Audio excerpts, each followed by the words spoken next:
Dubey ji for gracing us. Having you here is an honor for the university and for all our students, especially on a day where we are all feeling the brunt of the scorching sun and the temperature all around. We must remember our Mother Earth who is crying. अभी भी हमारे पास बहुत time है और अभी भी हम शुरुआत कर सकते हैं। बहुत सारे ऐसे जो है बैरन लैंड है जहां पर प्लांटेशन किया जा सकता है। There are so many events जिसमें बहुत सारे प्लांटेशन किए हुए हैं, लेकिन उन प्लांट्स को नर्चर करने का फिर कोई ध्यान नहीं दे पाता है, और this is the major failure in this expedition. But dear students, when you are coming to hold the new world, so you are all also holding the responsibility to maintain it. With my best wishes to all of you, to the organizing team on this Earth Day. Thank you. International Earth Day. We are not that fortunate to have every day as Earth Day. Bindu Bhushan Dubey sir, Mr. Dubey has devoted his life for conservation of nature and protection of Mother Earth for citizens of Earth. His objective is Swachh Bharat, Clean India, Samriddh Bharat, Green and Prosperous, Competent India. Mr. Dubey is an activist and a motivational speaker on environmental issues. Presently, Mr. Dubey is working as a national president of Akhil Bharatiya Shanti Prasthan. He has even started his nature conservation campaign at global level. So now I would like to call upon Bindu Bhushan Dubey sir to say some words. Thank you.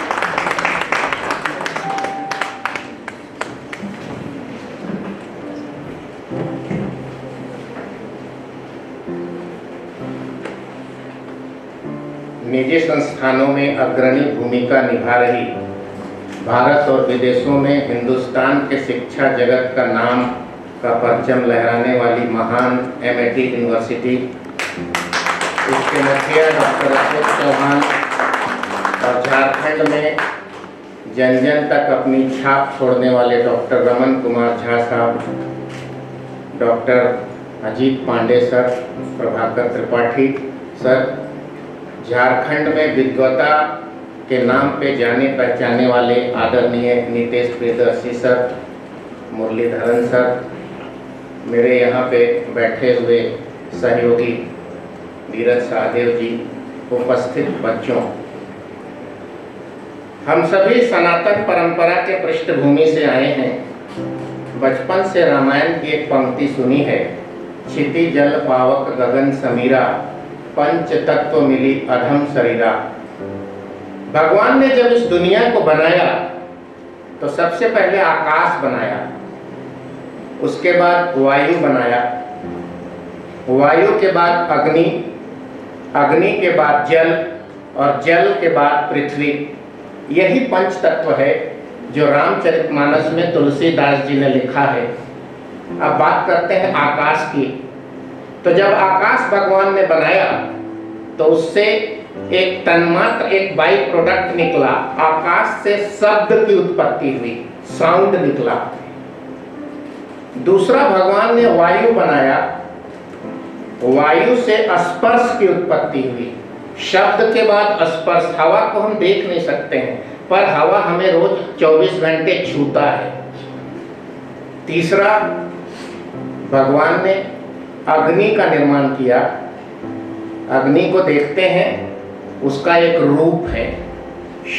तो भगवान ने वायु बनाया, वायु से शब्द निकले, वायु के आकाश बनाया, आकाश से शब्द निकले, वायु से स्पर्श निकला, अग्नि से रूप निकला।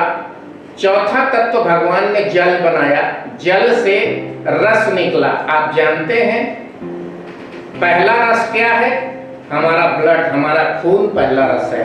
और अंत में भगवान ने पृथ्वी बनाई, पृथ्वी से सुगंध निकला।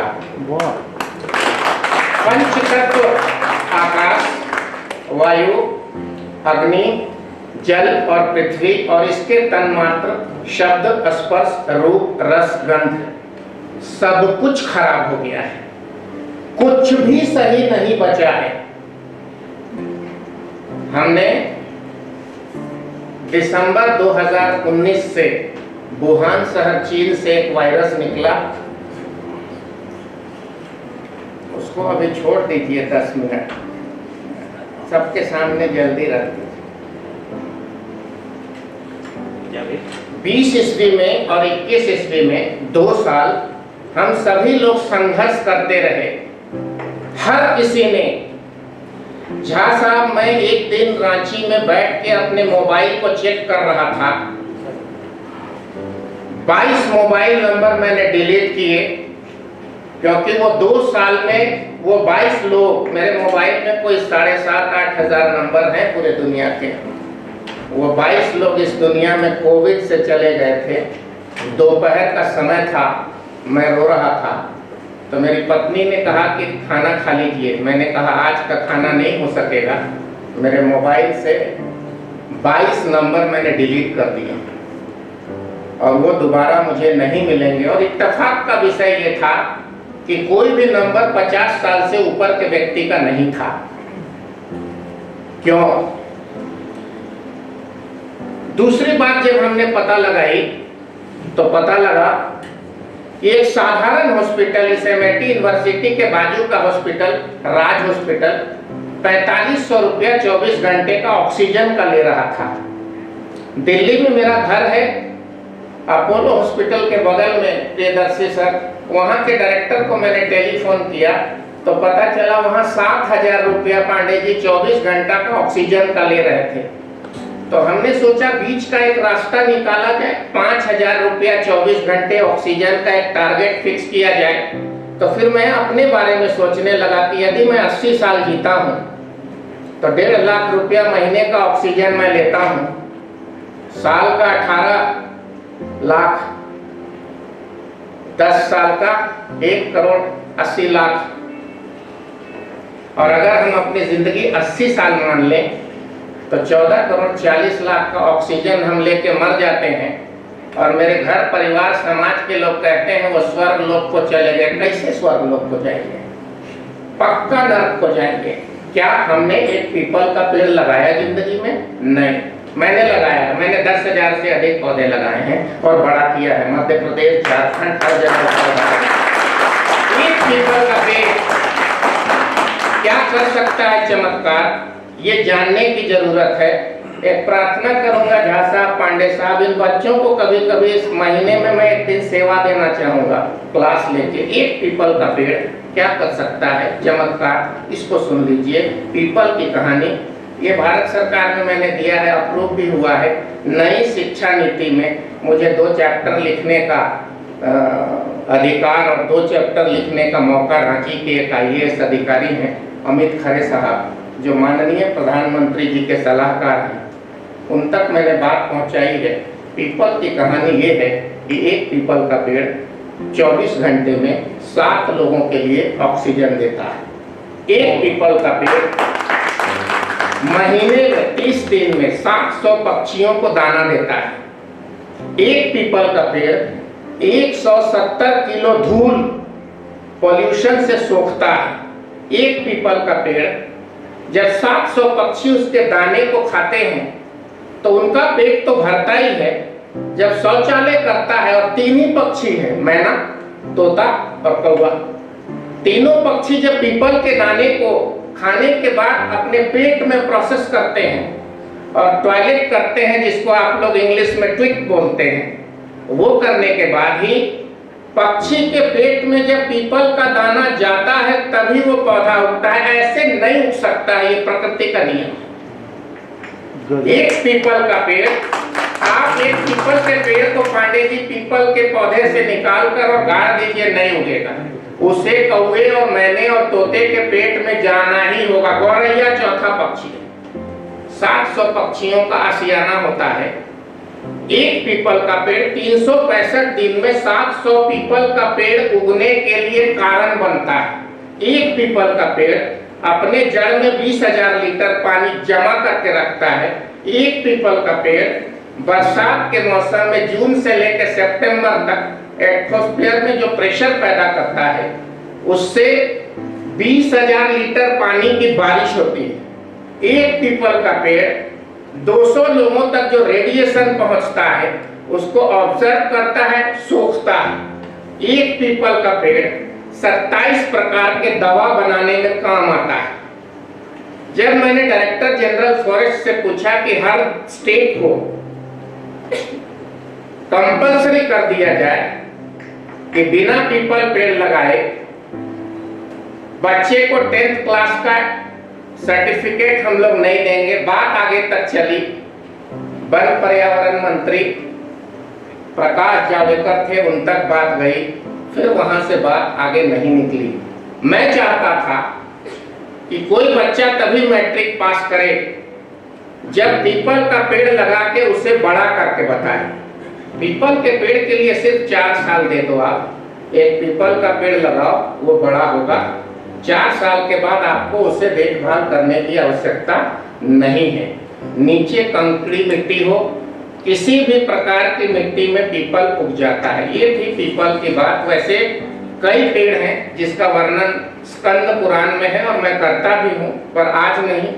संक्षिप्त में कहूँ तो पीपल जिसे देव वृक्ष कहते हैं, बरगद जिसे अमर वृक्ष कहते हैं, नीम जिसे स्वास्थ्य वृक्ष कहते हैं, ये सब वृक्षों में महानता है।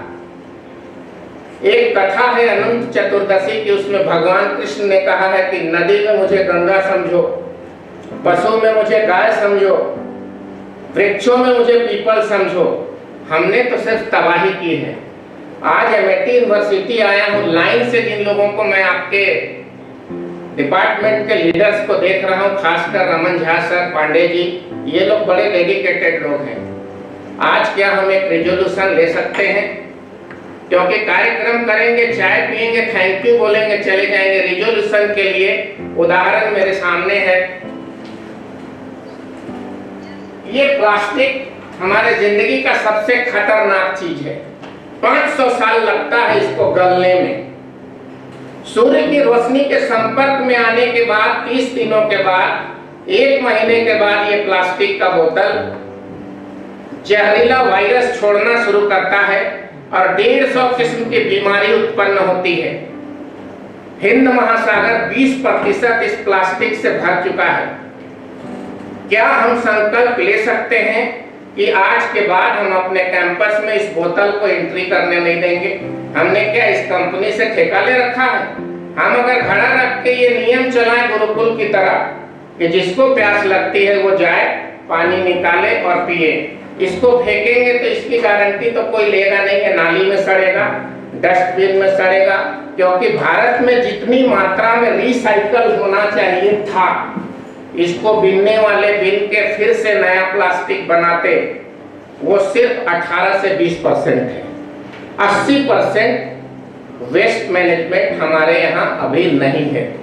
सच्चाई सबको मानना होगा। राजनीतिक तौर पे भी कहूँ तो स्वच्छ भारत अभियान मोदी जी ने 2 अक्टूबर 2014 को शुरू किया।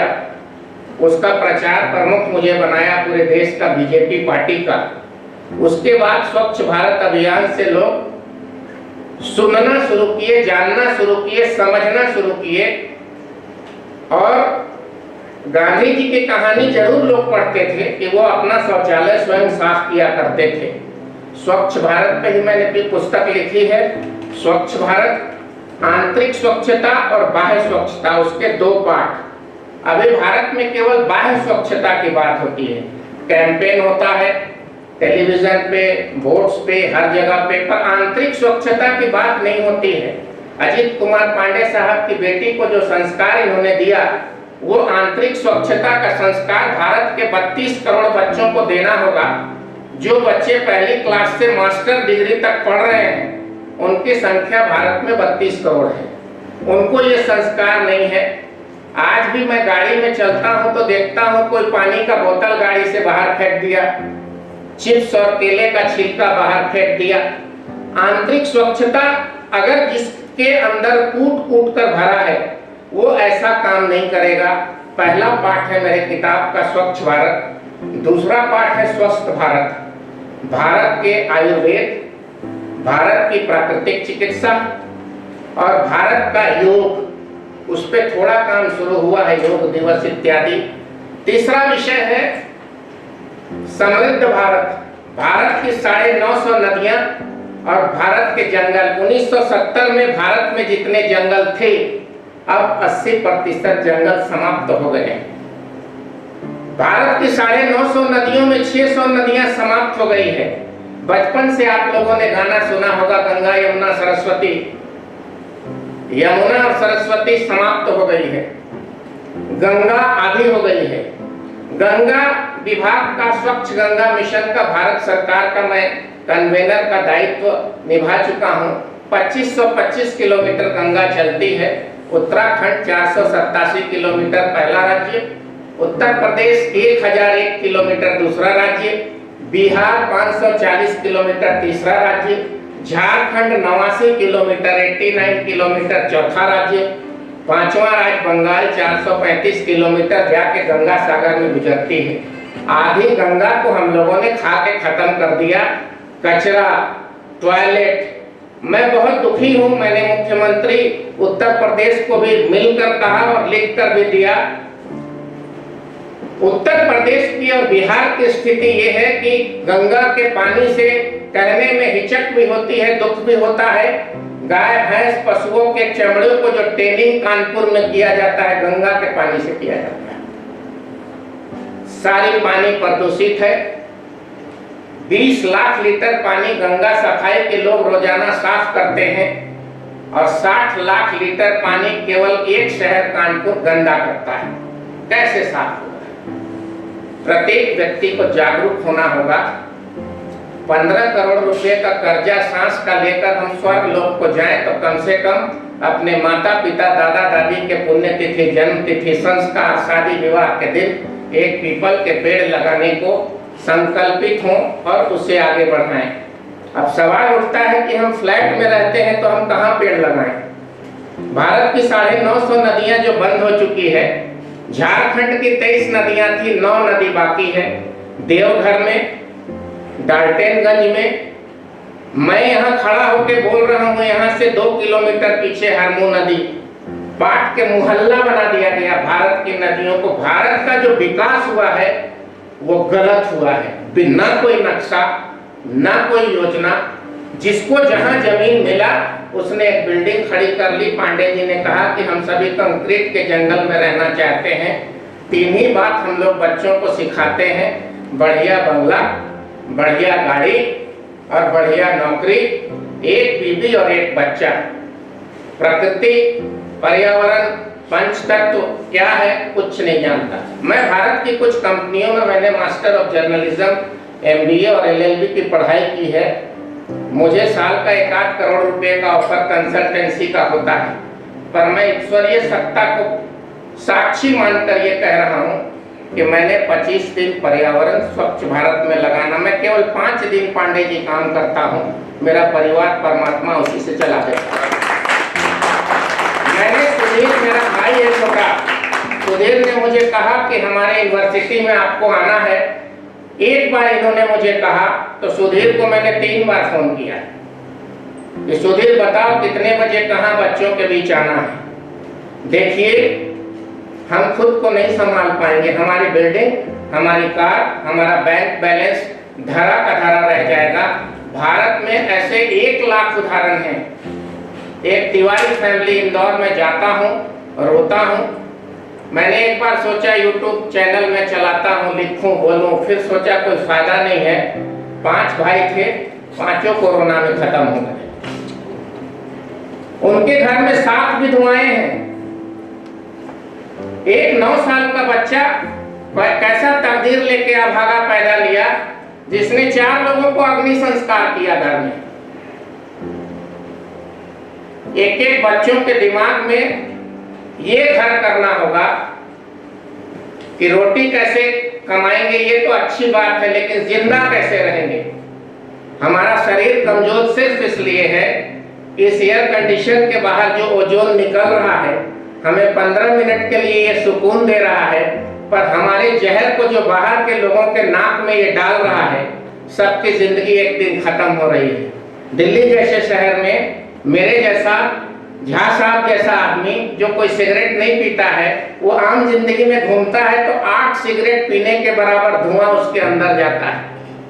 हम कुछ संकल्प तो जरूर ले सकते हैं, जैसे हम अपने जिंदगी में, मेरे परिवार में जितने सदस्य हैं उतना पीपल का पेड़ लगाएंगे, पहला संकल्प। दूसरा संकल्प, स्वच्छता के पैमाने पे हम कोई कंप्रोमाइज नहीं करेंगे। तीसरा संकल्प, प्लास्टिक, हेट प्लास्टिक, हर कोई अपने दरवाजे पे लगाएगा, प्लास्टिक का इस्तेमाल हम नहीं करेंगे। प्लास्टिक के बोतल में पानी, प्लास्टिक में समझो तो कोरोना का जो किट होता है वो भी प्लास्टिक, शमशान पे गए वो भी प्लास्टिक। आखिर ये प्लास्टिक हमारे जिंदगी को जितने खतरे में डाल चुका है, पृथ्वी करा रही है, पंच तक तो करा रहा है।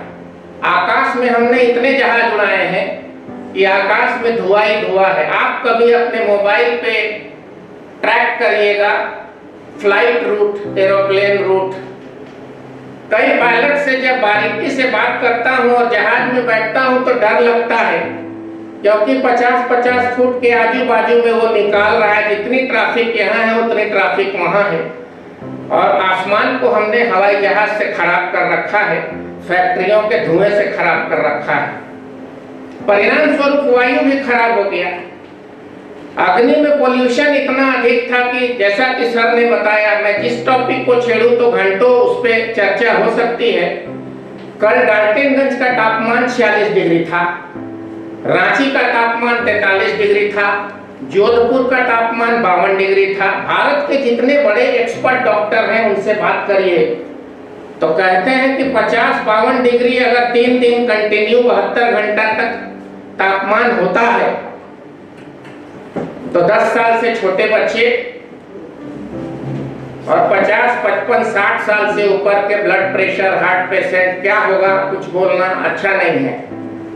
2030 के आसपास ऐसा कहा जाता है, जो स्थिति चल रही है हिमाचल प्रदेश में, पांडे जी ने हल्का हिंट किया आइस मेल्टिंग की बात की, मैं देख के आया हूँ। 7 किलोमीटर, हम लोग पहले कहते थे कि हमारे देश की रक्षा हिमालय करता है। सर, आपका हिमालय खत्म हो गया। 7 किलोमीटर चौड़ा गैप चाइना के तरफ से कभी भी फौज घुस जाए। जल स्तर कम हो चुका है, भारत के समंदर को गंदगी से पाट डाला है। मुंबई के समंदर का पानी काला दिखाई देता है, उस पर भी मैंने बात की है। मुंबई में 40 लाख लीटर पोल्यूशन, नाला और टॉयलेट का पानी समंदर में आता है। उसका जल स्तर 2030 तक बढ़ने वाला है। 5 मीटर लोग बताते हैं, 15 फुट। अगर 5 फुट भी जल स्तर बढ़ता है तो आधा मुंबई। केरला 755 स्क्वायर किलोमीटर में फैला है, जिसमें 565 स्क्वायर किलोमीटर में समंदर है। वहां जियोलॉजिकल सर्वे ने कहा कि इतना ही मकान बनाइए, पर केरल के कोई लोग यहाँ भी होंगे तो माफ करिएगा, केरल के लोगों का एक चीज है, कहीं जाते हैं कमाते हैं और केरल लौट के शानदार बंगला बनाएंगे। वहां कहा गया था कि समंदर किनारे लोड कम दीजिए, 30 से 40% कंस्ट्रक्शन करिए। 95% कंस्ट्रक्शन हो चुका है। उसके मिट्टी का थिकनेस लोग बताते हैं कि कम है।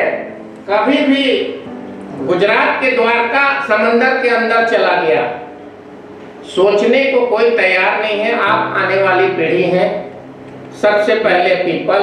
आप मकान भी बनाए, सोना तो सबको एक ही कमरे में है, लेकिन अगर भगवान ने आपको 2, 4, 5 करोड़ रुपया दे दिया तो उसमें 40 कमरा बना के गृह प्रवेश करके लोगों को दिखा के कोई फायदा नहीं। इन विषयों पे को जितनी गंभीरता से लेना है, हम जिंदा रहेंगे तभी रोटी कमाएंगे। हमने अपने करीबी लोगों को खोया है। चाइना ने क्या किया, 55 किस्म के पशुओं को पाला, मार मार के खाया, चमगादड़ का सूप बना के फ्रिज में रखा। फर्स्ट वायरस वहीं से निकला। कंट्रोल करने की कैपेसिटी नहीं थी, क्योंकि वर्ल्ड में जितनी बीमारियां हैं सिर्फ 20% बीमारियों के लिए सटीक दवा है, 80% के लिए नहीं है। पिछले 3 साल में all India institute of medical science का पिछले दिनों एक सेमिनार मैंने अटेंड किया, तो मिस्टर गुलेरिया ने कहा, डायरेक्टर एम्स ने, कि पिछले 2 साल में इतनी बीमारियां आई हैं जिस पर रिसर्च चल रहा है, 10 साल लगेगा, रोज मौतें हो रही है। एक मिलिट्री का अफसर चंडीगढ़ से दिल्ली आता है, स्टेशन पे उतरता है, मुझे फोन करता है कि साहब मैं फलाना बोल रहा हूँ, मैं नाम नहीं लूंगा, मुझे फलाने व्यक्ति ने आपसे बात करने को कहा है। हमने कहा बताइए मैं आपकी क्या सेवा कर सकता हूँ। तो उसने कहा मैं आपसे मिलना चाहता हूँ। तो मैंने कहा आ जाइए, मैं कनॉट प्लेस में हूँ, 10 मिनट की दूरी पे हूँ। तो उन्होंने 15 मिनट बाद टेलीफोन किया कि मेरी तबीयत ठीक नहीं लग रही। हमने कहा क्या हुआ? तो दिल्ली रेलवे स्टेशन के शौचालय में मैंने पेशाब किया और मेरे पेशाब के रास्ते में जलन हो रही है। मैंने कहा आपके पास गाड़ी है? उन्होंने कहा हाँ गाड़ी है। मैंने डॉक्टर सोनिया रावत एडमिनिस्ट्रेटर है गंगा राम हॉस्पिटल की, उनको टेलीफोन किया। हमने कहा एक व्यक्ति आर्मी के हैं, जा रहे हैं, इनको देखिए क्या हुआ है। वो पहुंचे, 15 मिनट के बाद उन्होंने कहा कि इनको आईसीयू में ले जा रहे हैं, तबीयत ठीक नहीं है।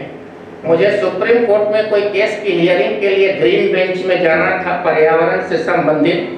तो मोबाइल बंद करके मैं जमा करके गया और 1.5 घंटे के बाद सुप्रीम कोर्ट में बहस सुन के मैं निकला तो पता चला मेरे जानने वाले व्यक्ति मर गए।